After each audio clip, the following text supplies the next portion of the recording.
Greetings, people of YouTube. I'm Micheal Goode. This is Jesse Edwards and Colton Erkenbrack. I have a fur hawk. Yes. And we're here totally skunk striped on us. We are here to show you another week of LV Unscripted. And this week we've got a lot of great topics, but the first and most important topic is that there is a company that is giving 10% of all its profits to children and animals that are underprivileged and need medical attention and things like that. I believe the phrase you're looking for is animal and child welfare services. No, welfare is a very bad word for this. It is a charity thing. Welfare is not So what charity. is this? Welfare. So what's the name of the company?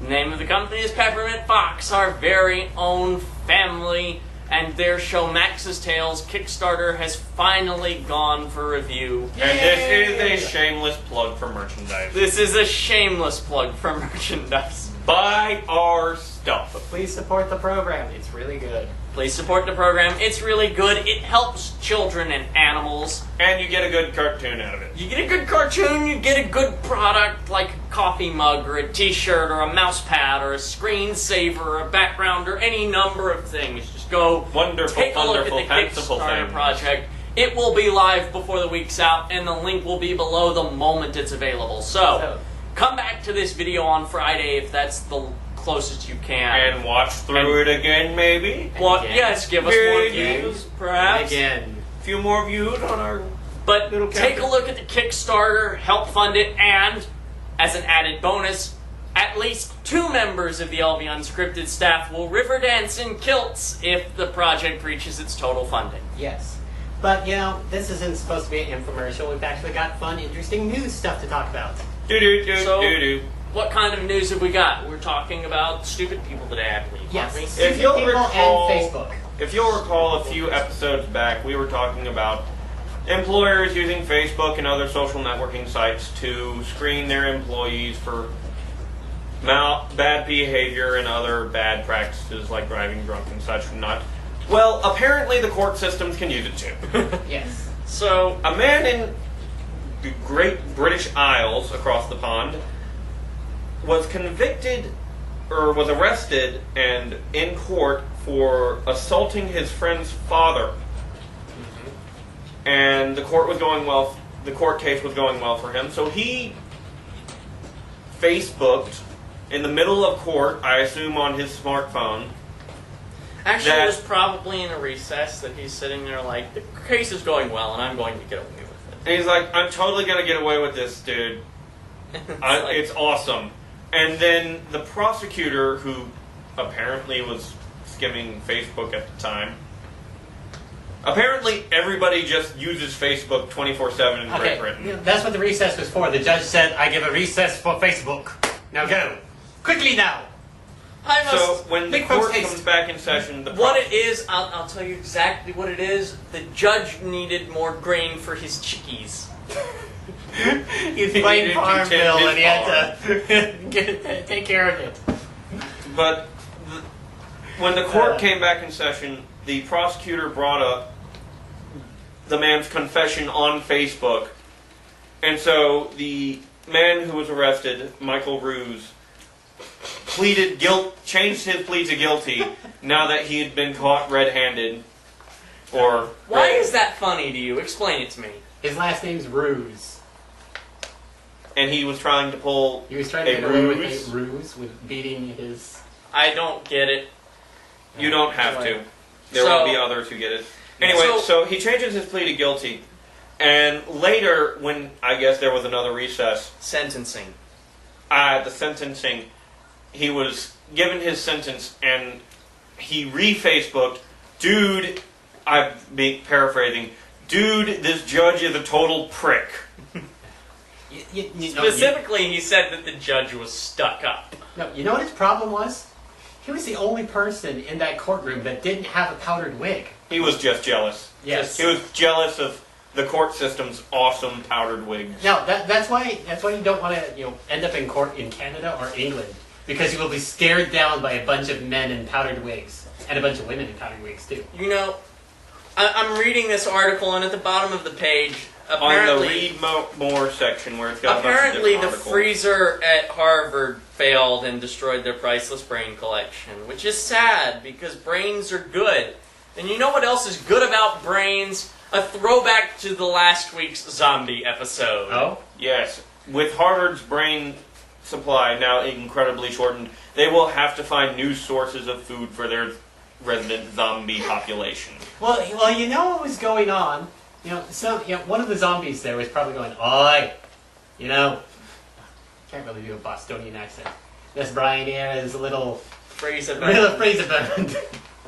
So, back on zombies. Zombies. Throw back to previous episode. You're just going to take over the whole episode. We're not going to get to speak. Well, fine then. Speak. I'll sit here silent. Speak, boy. So if you'll recall our zombie friend in Miami who ate the guy's face, the coroner's report has come out, and apparently he didn't eat the guy's face. He just chewed it off. He didn't swallow.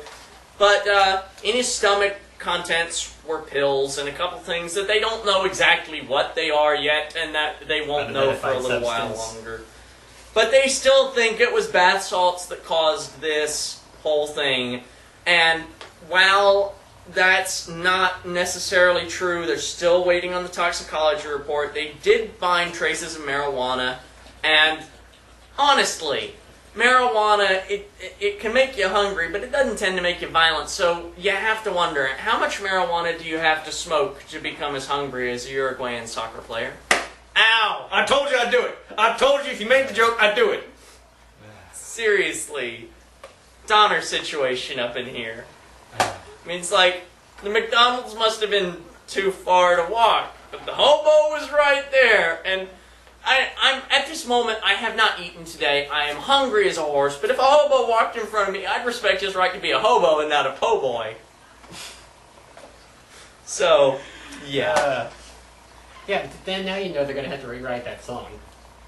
They're going to have to add an entirely new lyric that goes, "Well, I ate a hobo's face because I got high." Jesse, you gotta calm down, man. Learn to live a little. Actually, you actually gotta throw a joke in here. Come on. Okay, first of all, learn to live a little, man. Horrific situations, survival situations in which you are forced to eat your own friends is not funny. It is in horrible taste to make jokes about it. It's been long enough. We can make jokes about it. It's not quite long enough to make jokes about, like, Steve Irwin, but I mean, it's definitely long enough to make jokes about Steve Irwin every day. If you're making jokes about Steve Irwin, then I can make jokes about Uruguayan soccer players and their beat proficiency you mercilessly. in eating people. Your efficiency in eating people. This comes from the person who salivates at a modest proposal. I have done live performances of a modest proposal and salivated, yes, I will admit it, because you know what? An English project I once had was to write a cookbook as a result of that, and as an Irishman, I can take it in good jest to ingest the babies. As long as you don't have Coke with those babies. Yes. Because apparently the mayor of New York attempted to whip out a banhammer and, smack down on, supersized sodas at... Tried to IP ban supersized Coke. Yes. Mayor Bloomberg has proposed a ban on supersized soda sold at restaurants and in movie theaters, and Coca-Cola is striking back.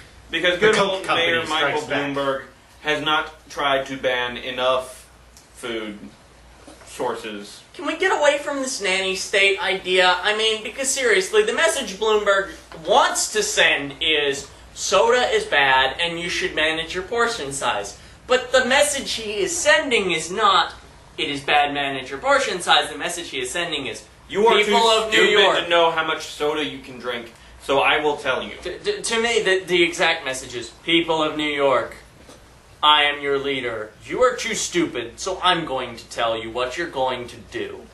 And seriously, you may be taking a bit of an extremist stance on it, though. But consider this, the last time people were told, you will live this way, was in the 1930s. The late 1930s in a little nation called Germany. So... It wasn't really that small.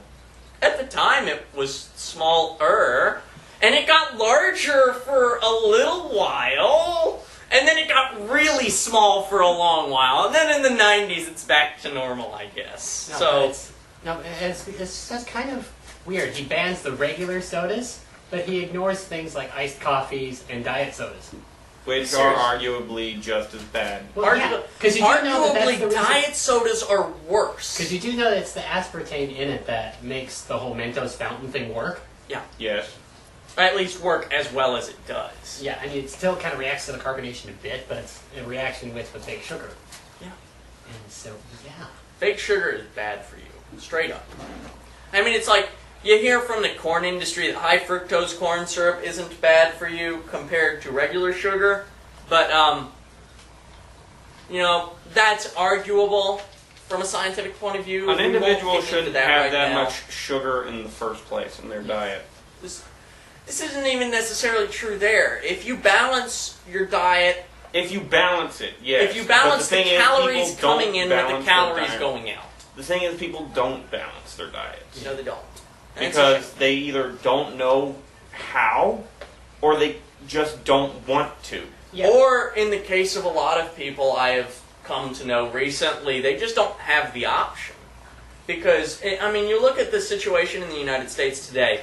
Go to McDonald's and you can get a McChicken. You can get a McDouble. I'm going to go with a McDouble because it's 2 slices of hamburger patty. McDouble with cheese for $1. Wrong. It's off their dollar menu now. They've replaced it with the McCruncher. McDoubles are now like $1.29. That sucks. I'm sad now, but still $1.29 compared to like other things. You can get a full meal at McDonald's for $5. While if you went to your local grocery store, you might be able to get. Now, you can actually make that stretch if you get the right kind of stuff. Yeah. If you get the right kind of stuff. I mean, you can actually get a piece of fruit, a drink, and like a sandwich from the deli for $5 if you.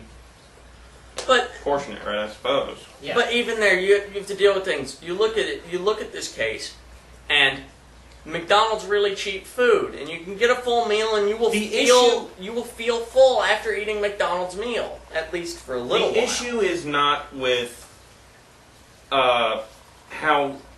The issue of people eating a lot of McDonald's doesn't really have much to do with health or taste. It's purely speed and convenience. Yes. And a little bit of taste. Let's face it, McDonald's fries kicks ass. But yeah, and the McDonald's fries aren't even the best fries in the world anymore. I mean, there are much better fries. But the main purpose behind this whole thing is you will have to see it's a good idea, bad idea situation. I mean, it's a good idea for the government to go out and say, hey, people, these things are not good for you. It would be a good idea. Which don't they already do with that whole food pyramid thing? Yeah. The food pyramid's not actually government run. It's run by the American Medical Association, I believe. And in that such, there are things about that are a little off too. So. Okay, but the point being is that there's nothing wrong with the government telling people, hey, it's a good idea to do these kind of things. But what is wrong is when the government steps in and doesn't just say it's a good idea. When the government says you are too stupid and I have to tell you what to do, now there's a problem because this is a nation founded on the ideal that the people have control. And when the government is stepping in this area, like, okay, you can't eat this, you can't eat that, you can't eat the other. This is your slippery slope where we start with things like food and then we move on to bigger things because the people become, nonplussed by the idea of the government interfering with the way they do things. Let me play devil's advocate here. Is nonplussed the word I wanted to use? Yeah. Let me play devil's advocate here, and the same argument could possibly be made for drugs and alcohol. Yes and no. I mean, I understand, yes and no. There are some things that do need regulation. However, there's a difference between regulation and banning. Well, there are several drugs that got banned that a lot of people say that shouldn't have been banned. Personally, they should have been banned because they are actually physically harmful to human beings. Like, they are straight up poison. Okay, so are cigarettes, but they're not banned. Alcohol And as a note, will kill you if you drink enough of it. and than I anything. have my own personal opinion that cigarettes could be banned because it's not just, a person harming themselves. It's that cigarettes do so much damage to other people. Well, that's on the top same. of that. That's the same stance that they did when they tried to pass prohibition. The simple fact of the matter is, with any of these controlled substances that we're talking about, is that if people want to do them, they They're will going to find find a a way to do them. And If people want to drink alcohol, they found ways to drink alcohol. If people want to smoke And it cigarettes, ki- they find prohibition- ways to smoke cigarettes. Prohibition killed more people from drinking alcohol than it saved, because the alcohol they were getting was not properly